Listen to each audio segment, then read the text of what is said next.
pemerintah sudah buat skema program KUR Iya. melibatkan triliunan anggaran, dan seharusnya dengan kemampuan APBN dan perbankan itu sudah bisa mengcover ya kebutuhan teman-teman UMKM. Tapi faktanya belum.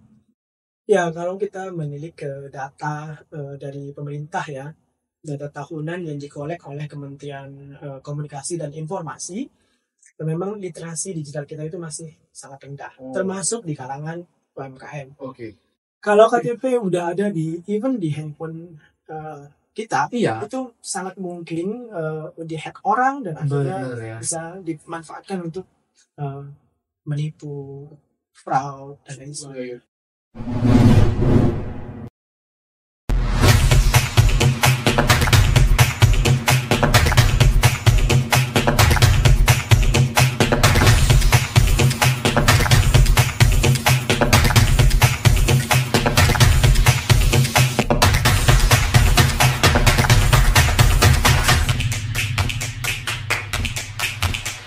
Nah, saya banyak baca nih tentang inisiatif dari Mastercard Center for Inclusive Growth. Salah satunya adalah Strive atau Strive Community.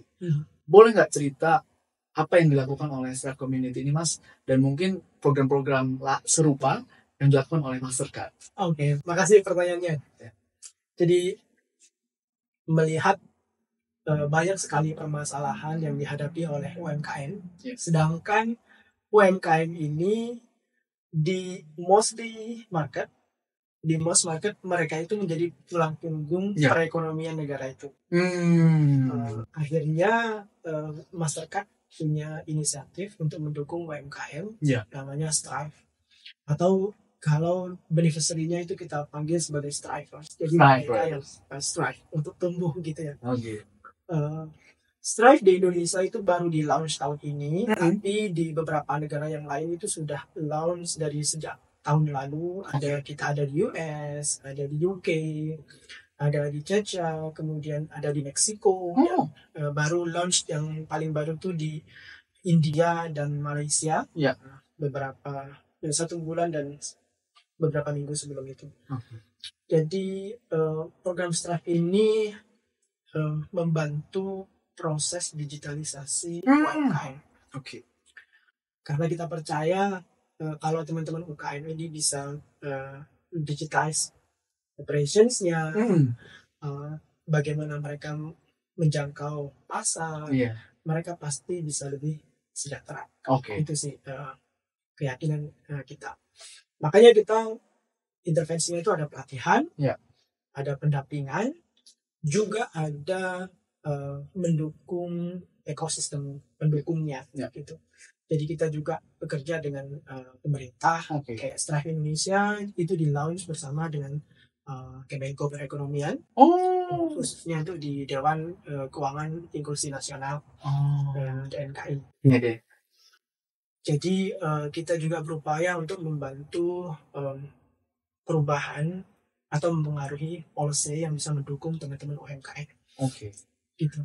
Selain Kemenko Perekonomian juga dengan Bappenas dan Bank Indonesia. Betul. Sering berkomunikasi juga. Iya, betul. Jadi tanggal 31 Agustus lalu kita baru announce partners 9 partners yang baru join ke Strive Indonesia, termasuk Bappenas dan Bank Indonesia juga. Jadi untuk ekosistem ini kita akan membuat semacam learning networks, khususnya untuk digitalisasi UMKM. Jadi kita akan mengundang stakeholders yang terlibat, termasuk pemerintah, think tank, kemudian juga NGO, teman-teman komunitas UMKM, untuk ngobrol bareng secara periodik. Agar bisa menemukan solusi yang actionable dan bisa direkomendasikan pelajaran-pelajarannya bagi perencanaan pemerintah. Makanya ada Bappenas di situ. Itu sih dari sisi ekosistem. Wah, menarik banget nih, Mas. Ini Kartu Prakerja boleh sekali-sekali diundang nih, Mas? Betul, iya. Tadi saya sudah bilang. Saya juga dengar dari beberapa mitranya Prakerja, kalau mereka juga menyusun banyak sekali kurikulum dan materi pelatihan untuk teman-teman UMKM. Semoga nanti bisa kita kolaborasikan Betul. sehingga teman-teman yang menjadi peserta program Strive mendapatkan manfaat dari konten atau pelatihan dari prakerja juga gitu. Wah, itu bagus banget Mas. Iya. Jadi selain udah pelatihannya udah ada sebelumnya, bisa ditambah dengan pelatihan prakerja. Betul. Dan prakerja ini Mas tiap 2 bulan sebenarnya kita mengadakan Indonesia Skill Week. Jadi itu ditujukan untuk orang-orang yang sudah jadi alumni prakerja, atau mungkin dia coba apply tapi belum masuk. Dia bisa daftar di situ, dapat pelatihan yang gratis, pelatihan yang diskonnya di bawah 50%, atau harganya di bawah 20.000. Dan ini dari lembaga pelatihan yang sudah banyak dikurasi oleh prakerja gitu Mas. Jadi kita sangat-sangat open. Juga nanti kalau Mas butuh data-data tentang entrepreneurship, kita punya survei evaluasi yang kita kirimkan ke 14 juta orang.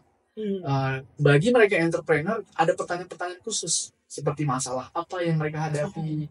Tentunya ini masuk ke pertanyaan selanjutnya nih Mas.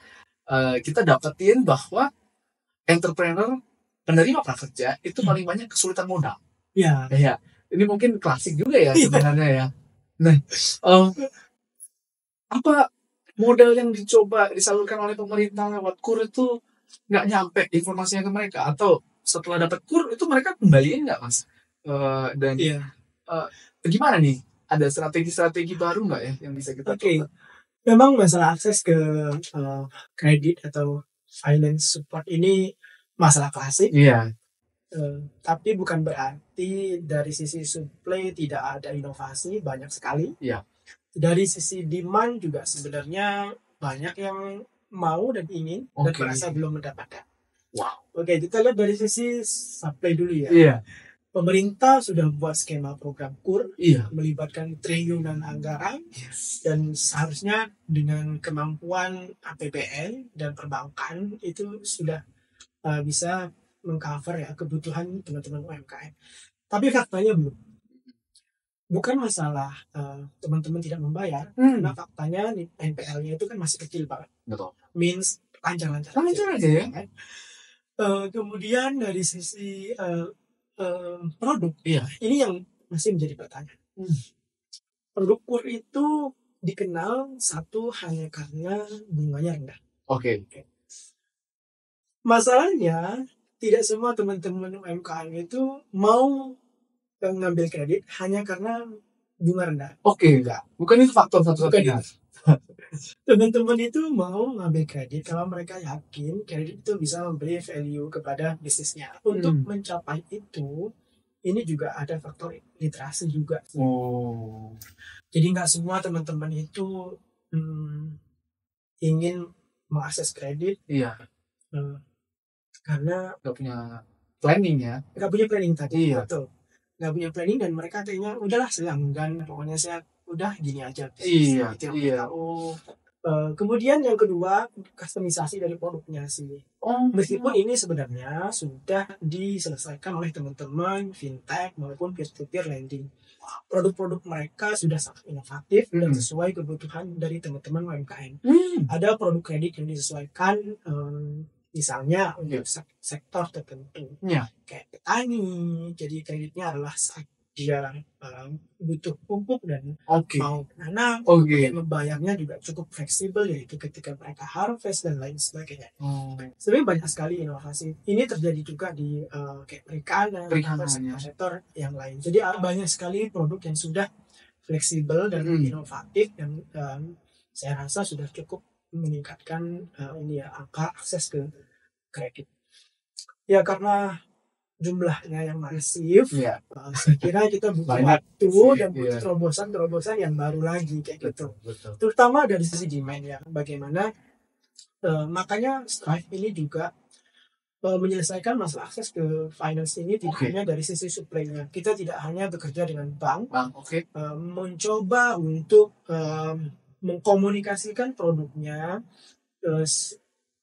dengan kebutuhan UMKM, atau mengcustom produknya agar sesuai dengan kebutuhan UMKM, tapi juga dibarengi dengan edukasi agar meningkatkan demand.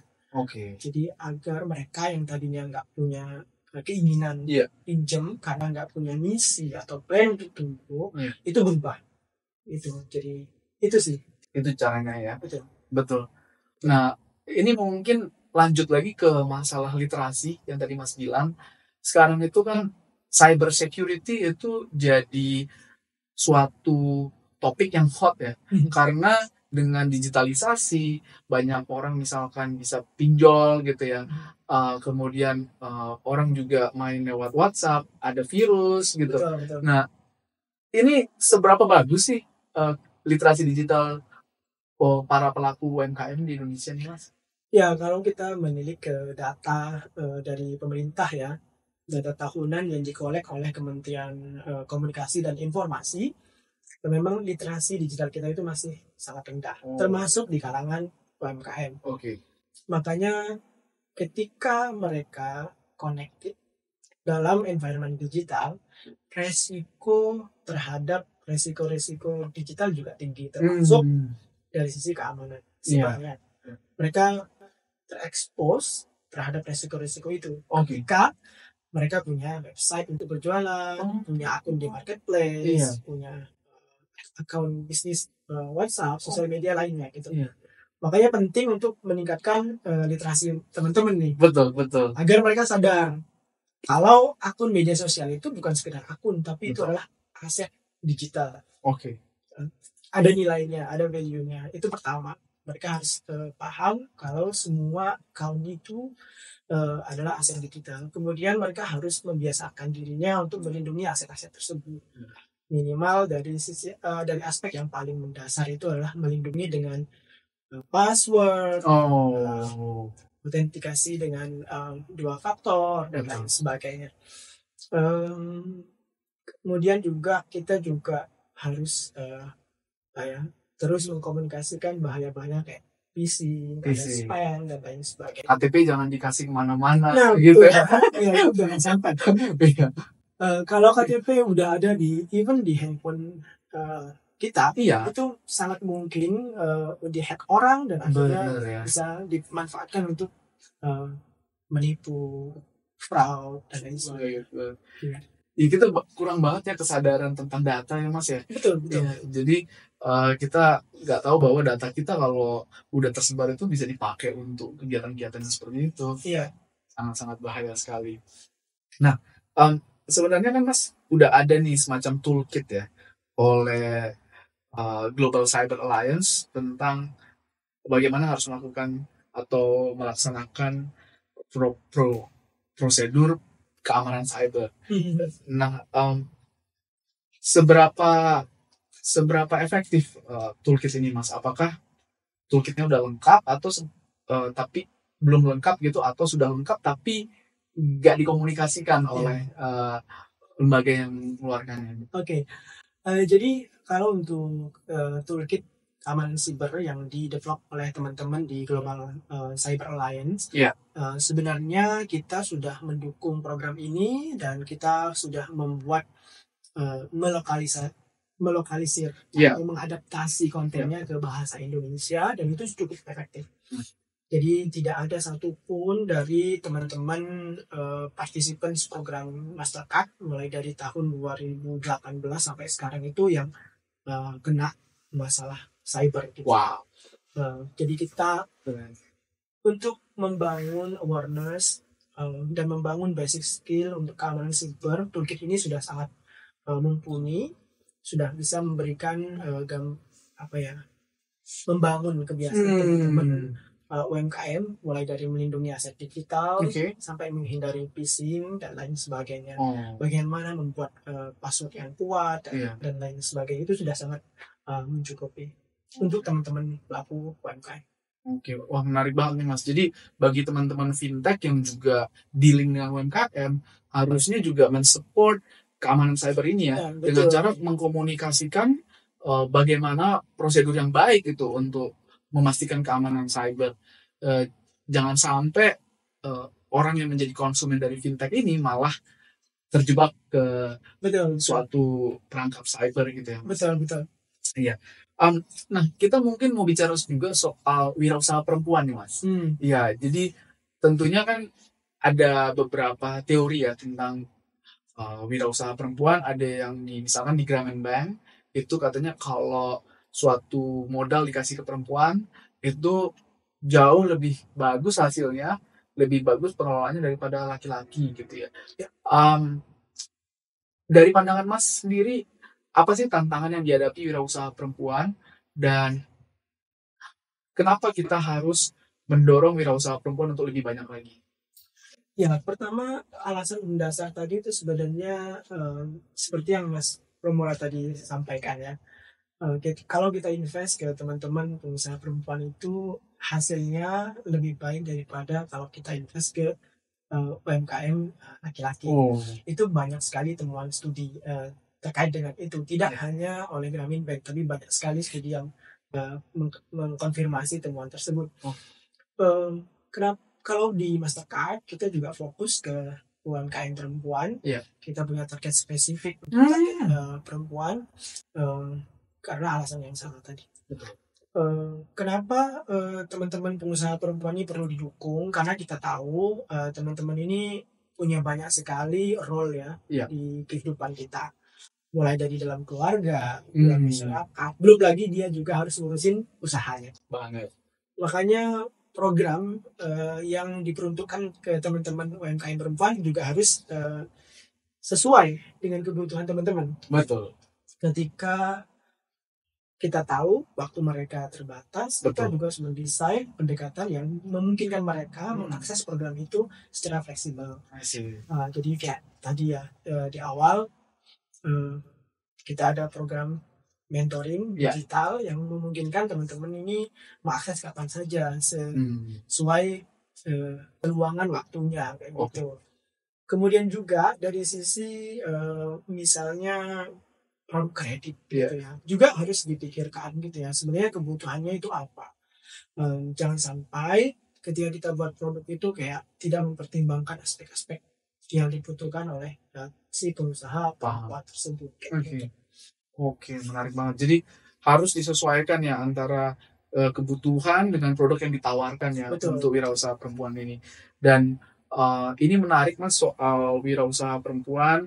Kita tahu bahwa tadi udah dikonfirmasi ya bahwa wirausaha perempuan ternyata mampu mengelola usahanya dengan sangat baik gitu. Betul. Asal diberi kesempatan. Nah ini mungkin 2 pertanyaan terakhir nih Mas. Yang pertama adalah tadi kita bicara soal skilling, upskilling dari wirausaha.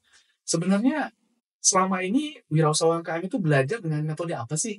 Apakah ngobrol dengan teman atau mereka itu belajar dari orang-orang di sekitar yang dianggap tetua atau apa gitu? Bagaimana kita bisa mengakses mereka gitu? Apakah kita harus buat Instagram Reels tentang edukasi menjadi pengusaha yang baik gitu? Masuknya lewat mana? Apakah lewat radio, lewat TV, atau lewat mana yang bagus ya? Oke, jadi memang kalau untuk menjangkau teman-teman pelaku UMKM ini channels itu harus beragam ya, sesuai dengan tren yang ada saat ini, plus juga kebutuhan teman-teman juga. Betul. So selama ini kalau pemerintah itu biasanya menggunakan pendekatan yang lebih tradisional ya. Mereka mengundang pelaku UMKM datang ke sebuah tempat, baik itu misalnya kayak pusat PLUT misalnya gitu ya, kalau dimiliki oleh Kementerian Koperasi dan UKM, mereka ngadain training di sana, kemudian ada coaching klinik juga di sana. Itu approach yang mungkin dilakukan, tapi kelemahan dari pendekatan ini adalah skala. I see. Jadi dan butuh biaya yang besar juga gitu ya.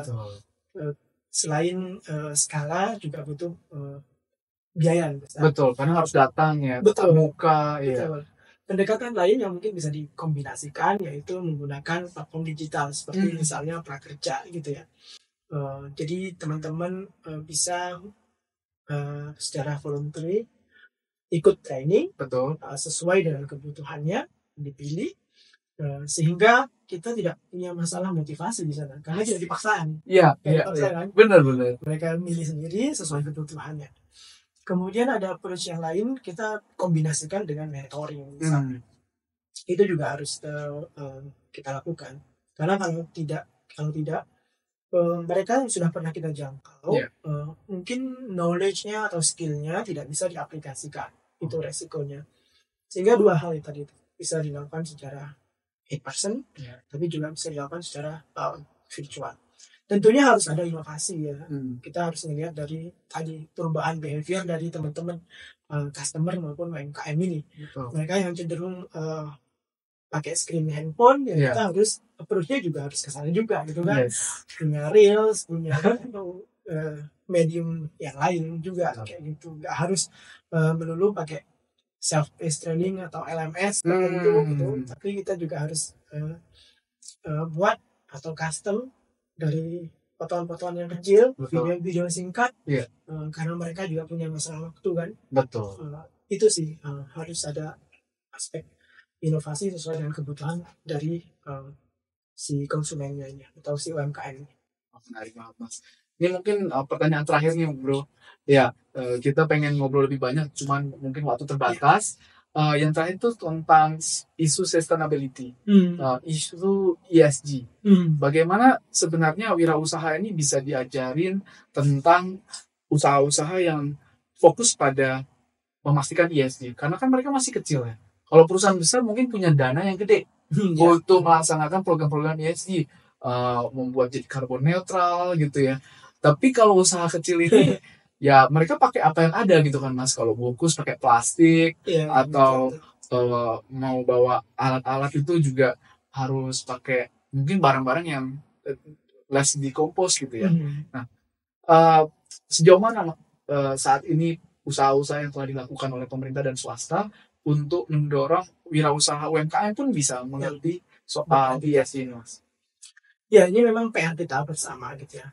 Tapi beruntungnya saya melihat tren dari teman-teman corporate filantropi seperti Mastercard sudah memulai gitu ya, mengedukasi program participants mereka khususnya UMKM untuk sensitif terhadap masalah sustainability. Tahun lalu kita mengadakan survei ke beberapa UMKM kita, program kita, dan mereka mengatakan kebanyakan dari mereka ingin berpartisipasi ya. Waktu itu kita tanyakan apa pemahaman mereka tentang climate change. Mereka kebanyakan dari mereka menyebutkan mereka sedikit paham dan mau berkontribusi untuk mencegah resikonya. Cuman ketika ditanya apa yang mereka akan lakukan, kebanyakan dari mereka itu belum tahu. Benar juga ya. Makanya kita harus mengedukasi ya. Kita harus mengedukasi dan mengajak dari hal yang paling simpel. Kalau mereka berdagang, ada kemasan ya, harapannya dengan bisa transisi gitu ya, dengan kemasan yang lebih ramah lingkungan misalnya. Tapi kita juga harus paham ada konsekuensi di sana. Kalau mempengaruhi biaya, kita harus ada kasih insentif atau apa solusi lain yang memberikan insentif mereka agar bisa transisi. Yang jelas kalau dilihat dari survei itu mereka willing ya untuk juga ambil bagian mengurangi resiko dari perubahan cuaca. Menarik banget Bro. Terima kasih nih Bro Nur Hasan untuk sharingnya. Sama-sama. Kita sangat banyak belajar nih ya. Jadi teman-teman leaders tadi udah lihat ya bagaimana pelaku UMKM punya banyak masalah, mulai dari skilling, keterbatasan akses pasar. Tapi ini semua juga perlahan mulai dibantu oleh pemerintah dan juga dengan corporate filantropi agar mereka punya literasi yang lebih tinggi, punya perencanaan, dan juga mengkustomisasi produk-produk kredit sehingga bisa diakses oleh pelaku UMKM. Terima kasih banyak Bro. Terima kasih banyak. Jangan bosan-bosan kita undang nanti ya. Pasti. Baik teman-teman leaders, jangan lupa untuk terus belajar, terus berkembang dan mencari informasi agar kamu semua dapat memberikan value added lebih baik untuk lingkungan di sekitar kamu. Sampai jumpa.